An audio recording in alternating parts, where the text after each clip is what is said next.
আসসালামু আলাইকুম। তো তোমাদের জন্য নিয়ে আসলাম নতুন একটা ভিডিও। তো আজকে প্রথমেই দেখিয়ে দিলাম ছাগল। তো বলো তো এই দুটো ছাগল কার?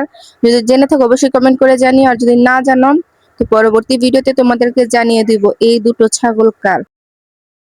সবাই মাশাআল্লাহ বলবা। সকালে নাস্তা বানাবো, তো প্রথমে আমি উস্তা সুন্দর করে কেটে ধুয়ে বেছে নিয়েছি। তো আমি উস্তা ভাজি করবো, আর এই পুঁটি মাছ দিয়ে কাঁচবাগার তরকারি রান্না করবো লাউ শাকের আগা ডোগা দিয়ে। তো এই যে আমি দুইটা কড়াই বসে দিলাম আজকে। তো প্রথমে আমি একটু তেল দিয়ে, আমি অল্প তেলই দিলাম, কারণ শাক তরকারিতে অল্প তেল দিলে অনেকটা বেশি ওঠে। তো তার ভিতরে আমি রসুনটা দিয়ে চলে আসলাম। মাছের ভিতরে হলুদ মরিচ লবণ জিরা এগুলো দিয়ে দিলাম।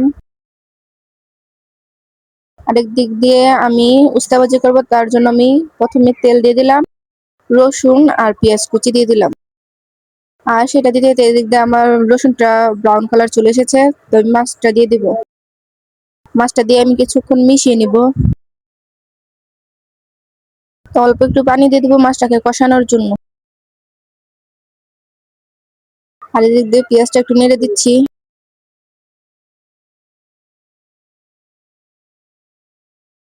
এই যে দেখতেই পাচ্ছ আমার মাছটা কিন্তু অনেকটাই সুন্দর কষানো হয়ে গেছে। আমি এখন শাকগুলো দিয়ে দিব।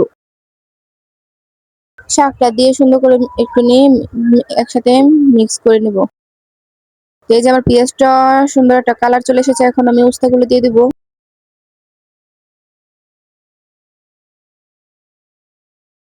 উস্তাটা দিয়ে আমি ভালো করে একটু মিশিয়ে নিচ্ছি। তার ভিতরে আমি দিয়ে দিব পরিমাণ মতন লবণ।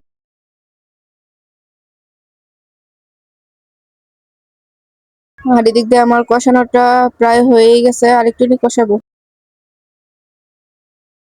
এই যে এখন আমি জল দিয়ে দিব।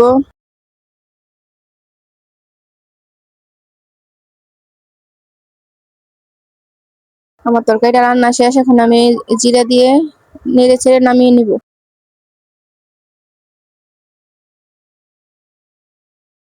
আর আমার উস্তা ভাজিটা প্রায় হয়ে গেছে।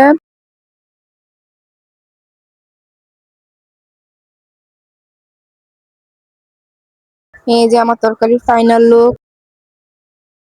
আজকে সকালের নাস্তা এগুলোই।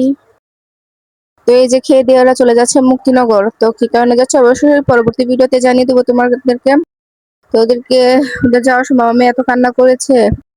তো আমার মেয়েকে মোবাইল দিয়ে কান্না থামিয়ে আমি মাছ করতে চলে আসলাম। তো আব্বা মাছ নিয়ে আসছিল বাজার থেকে। তো এই যে আমার মাছ ফুটে বেছে ধুয়ে নিয়ে আসলাম। তো পরবর্তীতে ভিডিওতে দেখাবো মাছের জোগা দিয়ে আমি কি রান্না করি। আল্লাহ হাফেজ।